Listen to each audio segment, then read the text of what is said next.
April 1945, Okinawa, Japan. The final battle of the largest and deadliest conflict in human history. The carnage on the island's surface was unimaginable, but the once impregnable underworld became hell on earth. So people were trapped under these rocks. This is a gravesite here. And the site of mass suicides. Hand grenades, pull the pin, strike the top, and hold them up by their stomach or the side of their head. A spider web of tunnels and caves once used for protection became bloody tombs. Many fathers killed his wife and children. Really? Cutting their neck. And the ocean, a watery grave for a mighty American fleet. We're peeling back the layers of time on Cities of the Underworld. Okinawa, Tunnels of Hell.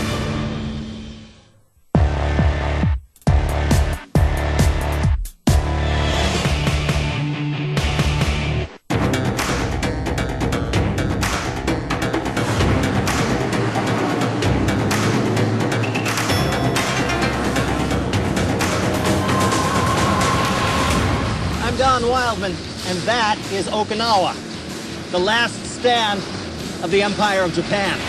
By spring 1945, after nearly half a century of conquering the Pacific, Japan was back on its heels. On Easter Sunday, April 1st, 1945, the biggest naval armada in U.S. history attacked this island. The Battle of Okinawa would be World War II's last, and it would be the bloodiest battle in the entire Pacific campaign. Japanese forces were running on fumes. Yet still, they were able to fend off Allied forces on Okinawa for nearly 3 months, using the only weapons they had left, their loyal nation and the underground. The island of Okinawa lies just 350 miles south of Japan, part of the Ryukyu Island chain. In March 1945, 1,600 U.S. warships set sail for this lush, tropical paradise, determined to take it by force and bring Japan to its knees.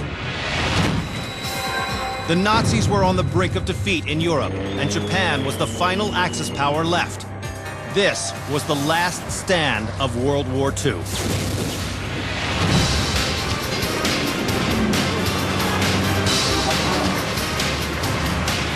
The Allies had been planning for the invasion of Okinawa for nearly a year, but so had the Japanese. Tens of thousands of Japanese soldiers, local civilians, and Korean laborers had hollowed out a vast network of tunnels deep below the island's surface. They were determined to force the Allies to take Okinawa one tunnel at a time. One of the bloodiest battles for Okinawa took place along a steep mountainside called Hacksaw Ridge. Don, how you doing? I'm good. You out here in the jungle? Yeah, that's where I'm always at. Nice to meet you. I met with Chris Majewski, a former Marine corporal who's been uncovering the buried battlefields of Okinawa for 13 years. Oh, so this is the ridge here. Yeah, this is Hacksaw Ridge right up here. 180,000 American soldiers and Marines stormed the beaches of Okinawa. Many would eventually face down the Japanese here, at Hacksaw Ridge, a name given by the Americans for the brutal carnage that took place here. One of the combat vets that I've talked to quite a bit has described firing like this. Imagine walking up on a beehive, magnify that by about 1,000 times. Solid walls of lead. So fire's coming from all directions, all around. All around.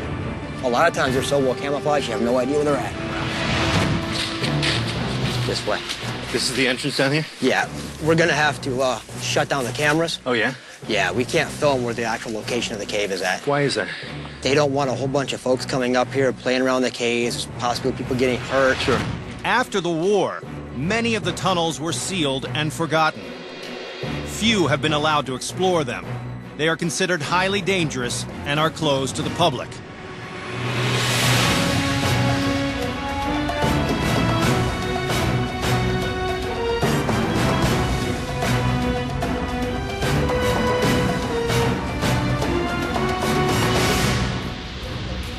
All right. Wow. Now, before we go any farther, I want to give you a couple words about being in here. What you're looking for at this point is watch your head, watch your footing. This core will split your scalp in a heartbeat. Now, on the walls, you've got this thing, the Japanese call it ogeji. It's a centipede. It's highly aggressive. It can leap off if you provoke it. All right. Leave it alone, you'll be fine.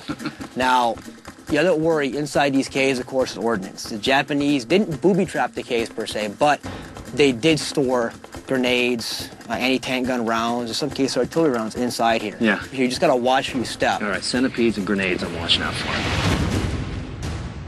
All right, what you're looking at is the Japanese knew we're coming. The material firepower the U.S. can bring to bear on this island is absolutely phenomenal. 10 of the almost 1,500 ships off the coast, the battleships, have the ability to put over 120 tons of high explosives onto the island every 60 seconds. Yeah. There's no way to fight above ground against us. The firepower is too great. So they're forced to think of a different way to bring the battle to them. Negate the firepower, draw the Americans in, then hit them close in, hand to hand. To prepare for the U.S. invasion they knew was coming, the Japanese used civilian and slave labor to dig out an ingenious underground fortress. Over 4 months, 37 caves with a network of interconnecting tunnels were carved throughout this 12,600-foot-long ridge. The tunnels were designed with multiple entrances and exits, allowing Japanese soldiers to make lethal surprise attacks on U.S. troops, then vanish back into their underground labyrinth. Most of these tunnels were sealed off by the Americans after the Battle of Hacksaw Ridge. So if we were in here and one of these big shells from one of those battleships hits right here, what does that feel like? These caves with coral limestone, one of the aspects of it is it's got a shock absorption quality to it. So when the round hit, it's going to dissipate that shock throughout the ridgeline and not focus it in one area. The Japanese knew that dense coral rock would prove impenetrable to shelling from U.S. warships. But they had to protect themselves against a ground assault. So they designed the tunnels with plenty of sharp turns that would blunt the impact of flamethrowers and grenades that could be thrown into them. The multiple entry points also made it less likely that Japanese troops would be trapped inside.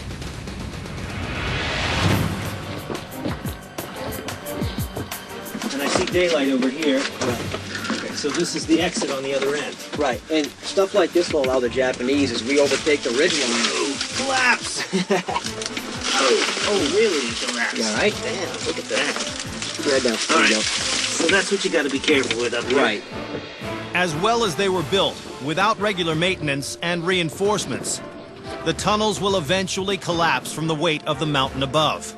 But in 1945, this hilltop fortress was nearly impenetrable. All right, look at this. Take a look. All this is black in here.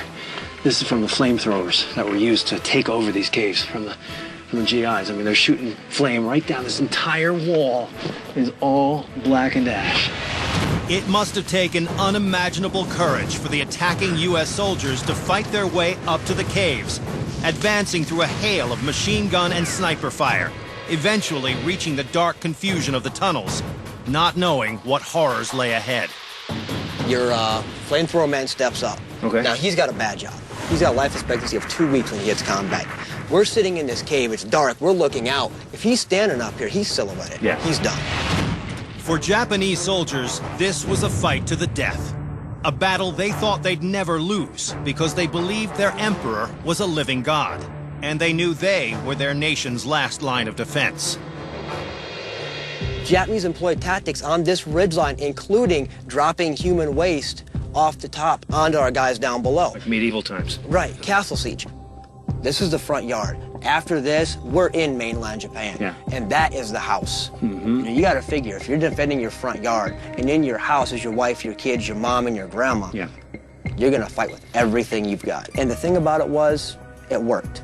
Because Truman was quoted as saying, "I do not want another Okinawa from one end of Japan to the other." In fact, Okinawa would be the final battle of the war. On August 6, 1945, 3 months after the fighting at Hacksaw Ridge, Truman ordered an atomic bomb dropped on Hiroshima, and another on Nagasaki 3 days later. The Battle of Hacksaw Ridge lasted 11 days. The U.S. lost around 2,500 men. The Japanese, 4,500.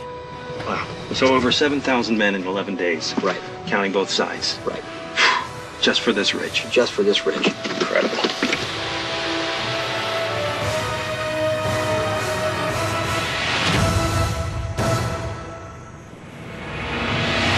Coming up, terrified civilians look for sanctuary underground and never come out again. So there are human remains everywhere in this Everywhere. cave. And later, proud military men choose death before dishonor.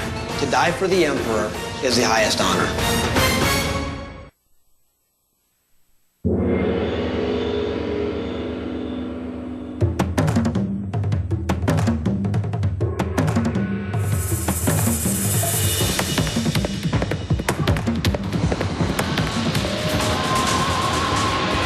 Okinawa's underground is permeated with hand-dug tunnels. But these tunnels were built for military, which means nearly 500,000 civilians who lived here had nowhere to hide. Their villages were battlefields, their farms scorched, their schools obliterated. So they fled to the safest hiding spots they could find. Okinawa's natural defense system, over 1,000 caves.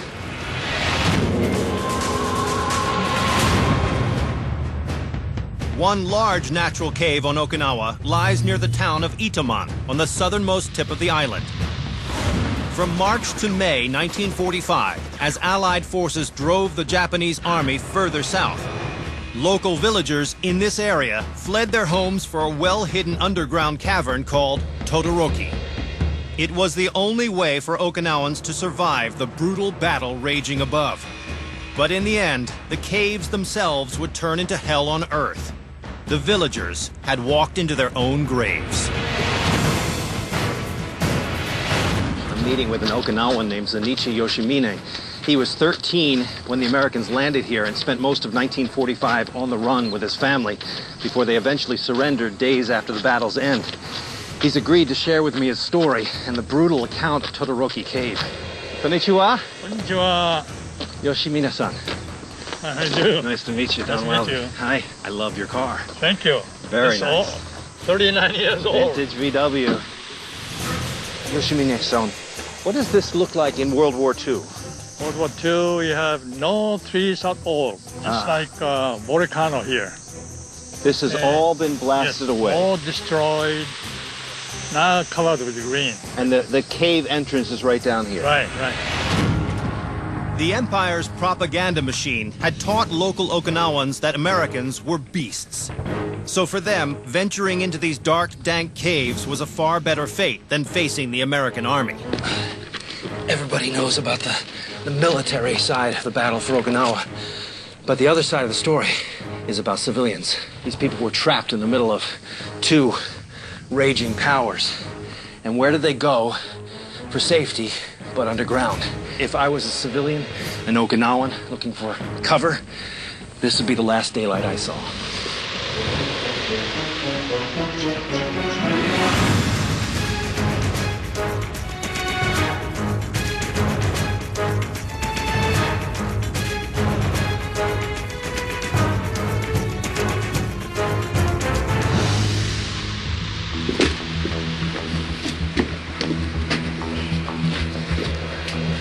Look at that. Now we are going to most wide area where civilians were hiding. Okay. The conditions in the caves around Okinawa were horrible for the civilians hiding in them.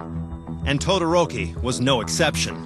But with one of the bloodiest battles of World War II raging above their heads, these caves were their only hope. You are told that you're a beast or monster, not a human being. Mm-hmm. So if you're catched by American, they cut your nose, ear, Seriously, all run these... over by a war tank. Really? Yeah. That's pretty convincing reason to stay put inside a cave. Much of the stone threaded through Okinawa's hills consists of ancient coral reefs, raised above sea level almost 1 million years ago. The hundreds of natural caves across the island were created by erosion as rainwater filtered through the hard but porous coral, forming streams and rivers. This water then carved out the vast underground spaces that would prove to be ideal bunkers, but far from ideal places to live. when the unprecedented armada of Allied ships was first sighted off the coast of Okinawa. 13-year-old Zenichi Yoshimine, his mother, and grandmother knew they had to flee. The three ran through the forest, eventually finding a cave where hundreds of other terrified civilians were clustered together in the darkness. In their rush to safety, few people had brought any food, and within a few days, many were starving. But going outside meant risking your life. So there's an underground river heading through here. Rainy season, water come up to this high level. No kidding. Yeah. So many people drowned. So many of the civilians in here were drowned in the flash floods that went through here. There are many bodies around here. Yes, exactly. Stink. You don't you can. I can't imagine. Imagine. Yeah. You see the water here. Yeah. So many bodies floating over here. This underground river was the only source of water. But with all the dead bodies and lack of sanitation inside the cave, it soon was contaminated with dysentery, which in turn caused more deaths. And there were other hidden hazards lurking in the pitch dark of the caves. Look at this, as if you don't have enough to worry about in these caves. Look at this, baby. Poisonous centipede. These are all over these walls. These things can kill you. In early June, conditions in the cave took a turn for the worse. As the Japanese army was driven to the southern end of the island, a group of 10 Japanese army officers entered the caves and forced the 1,000 civilians back into its deeper recesses. From that moment on, no one was allowed to leave, even to hunt for food. The officers went to any length to silence civilians whose noise might put them at risk, including crying infants. The children would make noise naturally, but they were forbidden from doing that, right? And people, and especially soldiers, told them, keep quiet. Mm-hmm. But baby cannot hear that, you know. So you're saying the Japanese soldiers murdered the babies? Yes. Who were too loud. Right. By June, a heavy aerial bombardment and armored tanks rolling overhead triggered an avalanche of stalactites. The lethal spikes rained down on the men, women, and children hidden below. So people were trapped under these rocks. We're looking at... This is a gravesite here. There must have been screams. There must have been terrifying scenes in here. Yeah. And many fathers killed his wife and children. Really? Cutting their neck. No, really? And himself is using hand grenade. These were provided by the military, I suppose. That's right. Yeah. In mid-June, the Allied forces were quickly advancing over the island, so the army officers left in a hurry. Soon afterwards, the civilians were discovered by American troops, who had been led there by Okinawan civilians Mr. Miyagi and his Hawaiian-born wife. So when you were first brought out of your cave and you saw an American, what was your first impression? I expected they'd kill us instantly, but they didn't kill us. Gave me water. We thought it's poison. Mm-hmm. So American drink first and then hand you... offered us. So we drank it. A third of the civilian population of Okinawa, more than 150,000 people, were killed in the 3-month battle. There's no way of knowing how many of them died here, but Mr. Yoshimine believes it was in the hundreds. So there are human remains everywhere in this cave. Everywhere in this cave. How does it make you feel returning to these caves? Well, I don't want to get into this cave in my life in the future. Mm-hmm. Never, ever.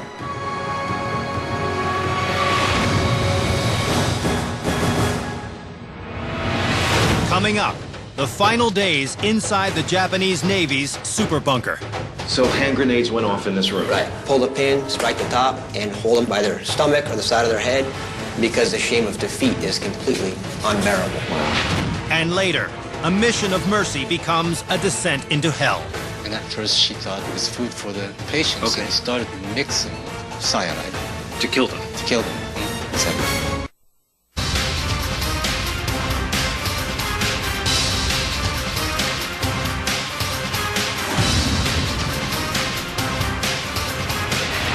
While infantry troops waged bloody hand-to-hand combat on Okinawa's battlefields and from makeshift tunnels inside the mountains, the headquarters of the elite Japanese Navy scrambled to fight a war without ships from an elaborate nerve center deep underground. But by the battle's final weeks, tens of thousands of Japanese soldiers had died. The island was quickly slipping out of their grasp, and defeat seemed inevitable. But for the proud Japanese Navy, surrender was simply not an option. 2 miles south of Naha, on the Oroku Peninsula, the Navy built an underground command center on what's known as Admiral's Hill. It was here that the rear admiral of the Japanese fleet, Admiral Ota, was stationed. At the beginning of the war, Japan was one of the greatest naval powers in the world. But by June 1945, the Japanese fleet was destroyed and barely able to defend its own headquarters on land. An amphibious assault from the 6th Marine Division had cut off the Navy headquarters from the rest of the island. There was no honor in defeat, but for these loyal Japanese soldiers and sailors, there was honor in ritual suicide on a mass scale.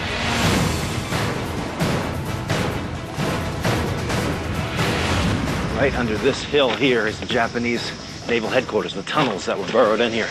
We're meeting the only living survivor who was here in the days before the surrender, Mr. Agiriya. Former Marine Chris Majeski came along to help translate. Hi. Don, how you doing? How you doing, Chris? Good. This is Mr. Agariya.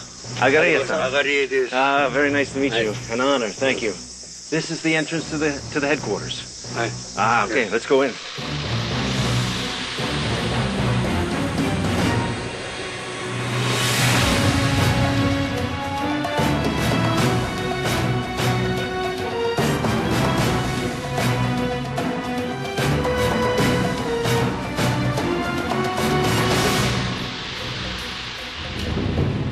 What year was he stationed in these tunnels? 6月の13日 June 13th, 1945 is when he arrived here. This is right at the heat of the battle. Pretty much, yes. So what he sees down here are the final days of the fight for this part of Okinawa. Exactly. よくああ言った言葉わからんで Mr. Agariya was a low-ranking member of the Imperial Japanese Navy.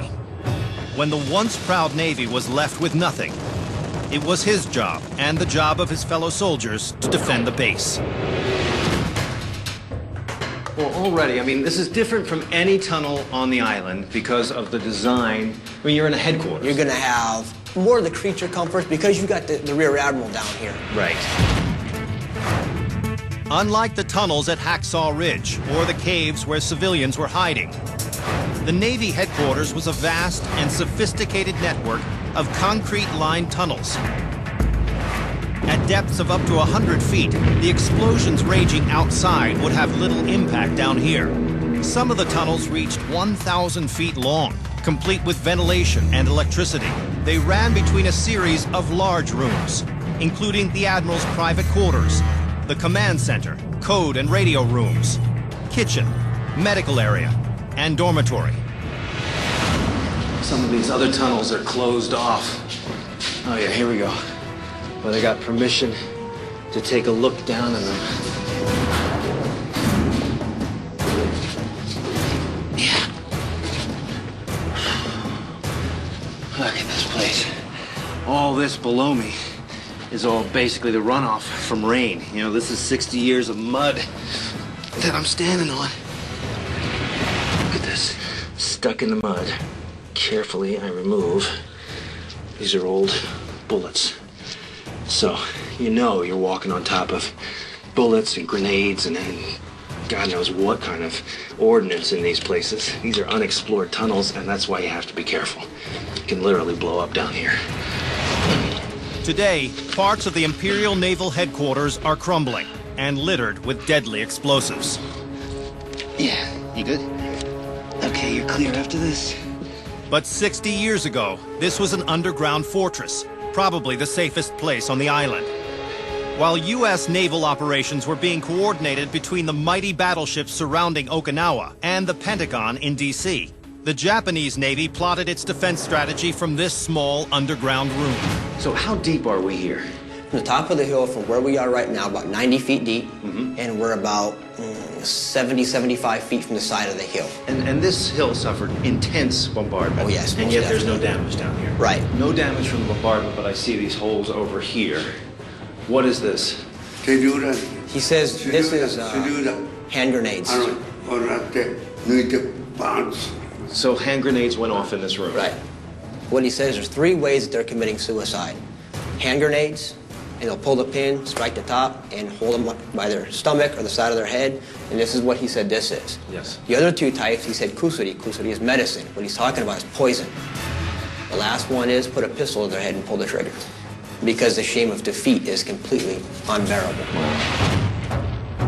Since ancient times, warriors fighting in Japan have lived by a strict warrior code, dictating how they fought and how they died. The code taught them to fight to the death, and if defeat seemed inevitable, to perform ritual suicide called seppuku, or harakiri. It was originally reserved for samurai warriors, but during the fierce battle for Okinawa, even admirals in the Great Japanese Navy lived and died by that ancient code. This is the commanding officer's room. This is where they found Admiral Oda's body at. Ah. So this is the bigwigs are in here. Right. Rear Admiral Minoru Ota was commander of Naval Base Force. This is a battle slogan that Admiral Oda most likely wrote on the wall. Being as this is his private room, Yeah. What does it say? basically what it comes down to is we'll destroy the evil Americans. Really? And what is this one here he's cleaning off? This is supposed to be a death poem written by Admiral Oda right before he died. No kidding. So it's tradition before you commit suicide to write a final death poem. So we believe that that's what his death poem was. And what does it say? Basically, it comes down to die for the emperor is the highest honor. But not all soldiers and civilians felt the same way. In fact, 300,000 Okinawans and 7,000 soldiers survived the war, including Mr. Agaria. Coming up, a teenage girl is plunged into a bloody nightmare. Doctors kept amputating, cutting parts of the bodies. And she would be carrying these body parts out Yes. here. And later, the final resting place of a U.S. warship. All these men are entombed inside this ship here. The real people, right here.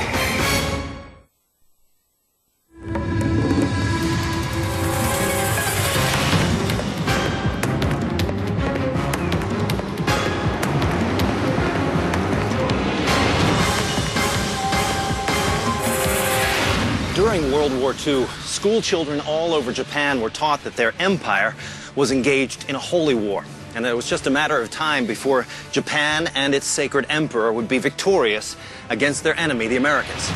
But as the war in the Pacific turned in America's favor, civilians all over the country were pressed into military service. Tens of thousands of Okinawans, including teenage girls from the island's elite schools. Small villages like this one were turned into battlefields, and the hospitals, indescribable scenes of horror, underground cities of death. 4 miles south of Hacksaw Ridge and 3 miles south of the capital city Naha lies the small town of Haebaru. In 1944, with about 180,000 American soldiers fast approaching, the 32nd Imperial Army Hospital here had to be moved out of Allied artillery range. In less than a year, a network of 30 tunnels was constructed in the ridge above the town to create a fully functioning hospital underground.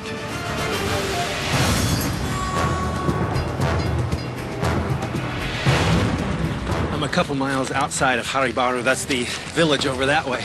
Everything you see around me here was a battlefield and laced with tunnels. By the end of the war, most of the hospital's tunnels had been attacked by American forces using flamethrowers and hand grenades.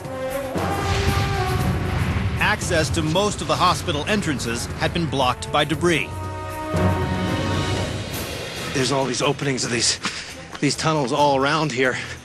You know, here's one over here. It's blocked off like most of them are. But I think we can get a look down inside of one of them if we use these cameras. This says, Habu beware, which is the local poisonous snake, which seems to be living in this area. So we'll try to avoid that. Yeah, here, look.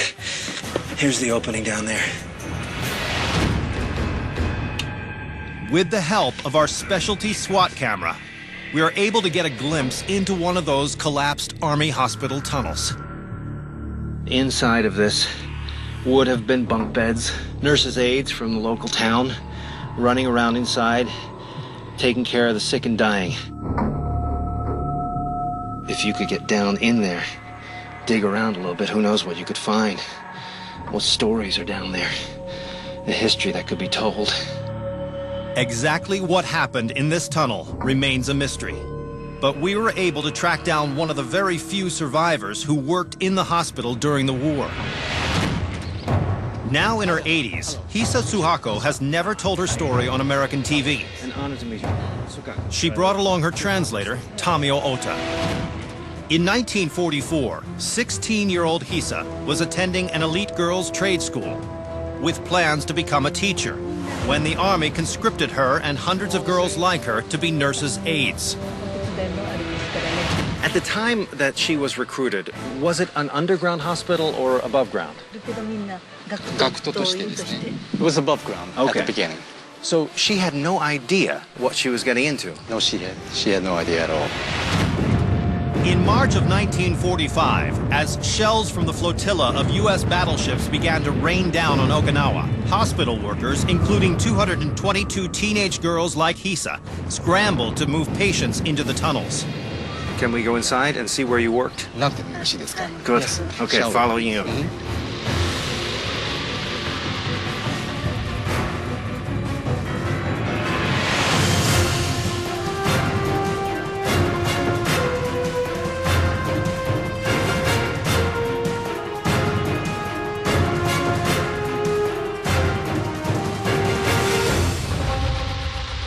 So this is the entrance to one of the tunnels. Yes, this is Tunnel 20. How many miles of tunnels? It's about 2.5 miles. You can see this hole right here. This is the remains of the pillars I see. that supported the cave. And basically it was dug out by hand. I see, okay. There was a line of beds, double beds on the left side with a walkway here. So Very cramped. Very cramped, yes. We had entered Tunnel 20, the main entrance to what was then called Ward 2, the surgical area of the hospital. It was bisected inside the cave by two smaller tunnels. There were 30 in all, 6 feet high and wide, hand-carved out of the native limestone ridge with pickaxes, then reinforced with wooden pilings. The narrow corridors were filled with a line of bunk beds.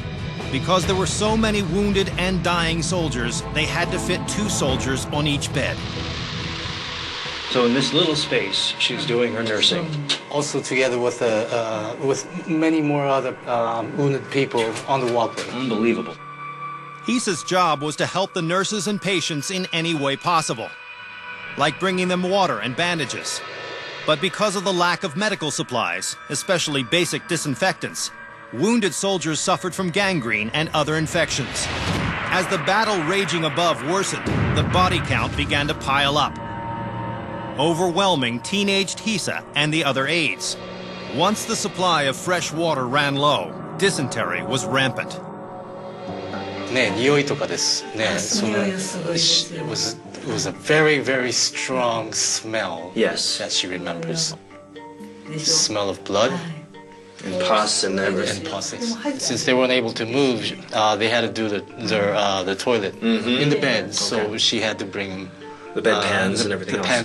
At the beginning, she had to go out and take a few breaths. Yeah. And come back in again. I see.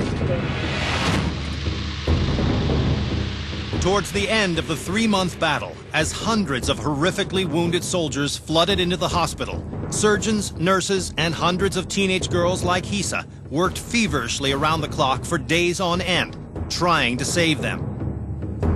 This was their last chance to save their homeland.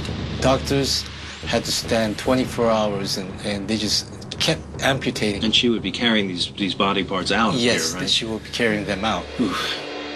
Most soldiers survived less than 5 days. 5 men died every day in Tunnel 20 alone. Hisa and the other nurses' aides were responsible for dumping the bodies. They had a lot of bomb holes everywhere, so what they did is they just dumped the bodies in the bomb holes. In the craters, yeah. In the craters. By the end of May, advancing U.S. troops could be spotted from the tunnel entrance.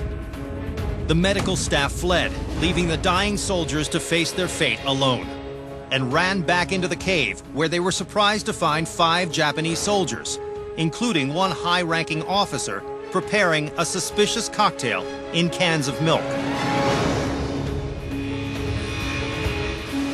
At first, she thought it was food for the patients, and it was a real good thing. She tried to help them. They didn't want her to see, to witness of what they were doing, and they started mixing cyanide To kill them. to kill them. Exactly. Despite the attempts of Hisa and the medical staff to save their lives, the surviving soldiers were murdered by the officers, who feared they would give away valuable information to the enemies. Hisa and her friend rushed out of the tunnel, forever haunted by the screams of the dying men. As many as 100 died in this tunnel alone, but there were 30 more tunnels. A month later, Hisa was captured by American troops and brought to a beach where she saw many other student nurses. 実際に会ってみた時には後から考えると日本の兵隊が怖いんですよね。 She says the Americans treated her much better than the Japanese, so it was, in fact, the most scary ones were the Japanese.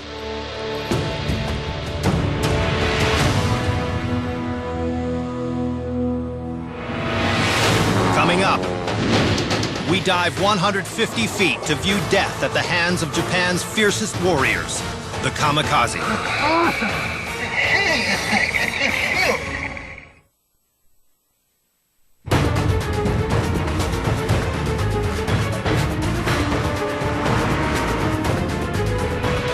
As bloody as the fighting was in the caves and tunnels on land here, the battles raging at sea killed nearly 5,000 U.S. sailors and naval officers, nearly half of all the Americans who died here.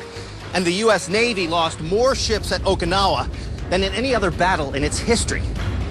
Now, the once great Japanese Navy was decimated, all but gone, but they still had a deadly weapon ready to strike, the dreaded kamikaze pilot. About 2 hours north of Okinawa's capital city, Naha, is the port of Taguchi. The waters just off its coast saw some of the fiercest fighting of World War II. Nice to meet you. Former Marine Sergeant Kurt Reese and Master Gunnery Sergeant Chuck DeCesare were going to take me 10 miles from the port of Taguchi to the wreck of the USS Emmons, a 1,600-ton destroyer that was hit by a devastating suicide mission on April 6, 1945. The wreck is located at a depth of 150 feet. So Kurt arranged for specialized deep water scuba gear. So, quite honestly, I'm a little nervous about this dive just because I have dived with enriched air, but purely recreationally, and never at this depth. The thing about a higher level of oxygen in your blend is that if you go too deep, you can go right into oxygen toxicity. You can be poisoned by the very air that you are breathing. Although 150 feet is a dangerously deep dive, it's the only way to explore the U.S. Navy's lost fleet. The 348-foot USS Emmons was commissioned in 1941 and saw constant action throughout World War II, providing naval escort, anti-submarine patrol, and fire support in 4 naval theaters of operation, from the coast of North Africa to the beaches of Normandy on D-Day. In March 1945, she sailed for the Pacific, where she joined a massive armada of 1,600 ships at Okinawa. But little did the crew of the Emmons know, Japan's most lethal weapon was fast approaching. This is a last stand at Okinawa, and the kamikaze is the last stand against these ships. That's right. Their plan was to die in the defense of Okinawa. No one had any intention of surviving that battle. Right. Initially, they were using experienced pilots, but obviously, if the kamikaze does its job, it's a one-time job. When they hit the Emmons, how did they hit them? Well, it was 5 hits within a 2-minute time span. They were all in pretty rapid succession. 5 planes hit the Emmons in 2 minutes. Within a 2-minute time span. The 1,600 tons of steel that made up the Emmons lay forgotten on the ocean floor for 56 years, until a major typhoon hit the island. Its force may have rocked the boat onto its side, releasing oil that floated up to the surface. An eerie message from beyond its watery grave. Korejima. Here comes the rain. Okay, so that's the buoy. We're right over the Emmons right here. That's right. Okay, so basically we're in the middle of the battlefield. That's right. On the water. This is where it happened. This is where the Emmen was sunk.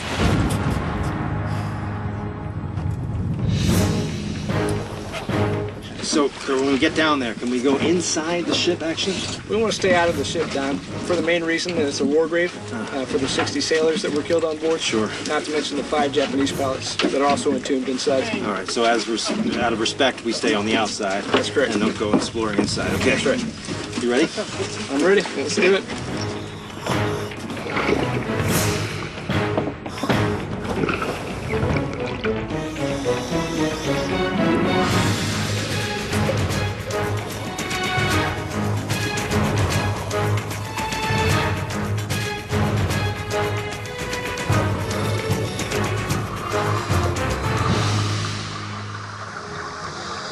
So we're at 75 feet now, and we're just seeing the ship below.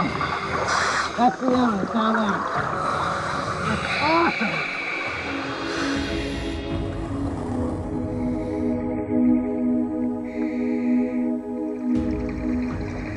It's a huge thing. It's just huge. This huge hole is from a kamikaze plane. We're on the side of the ship here. That's smashed in. This is one of 5 kamikazes that took down the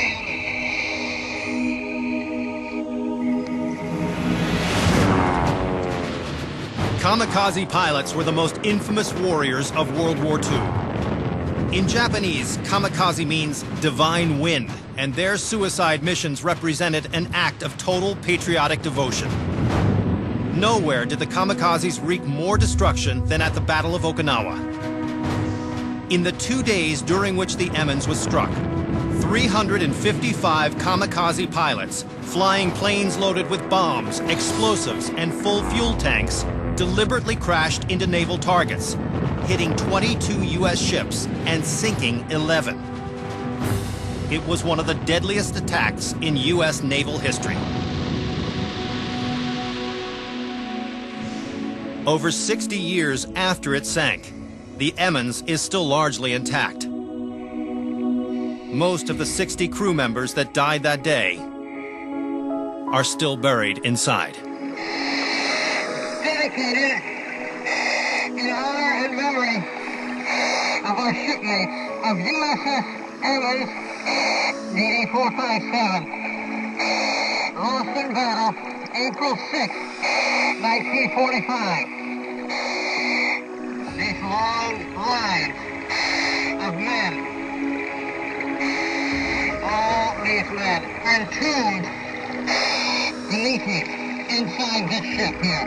This makes it all seem so real. And Wood Anderson, Temple, Lynn, these are real people. Right here.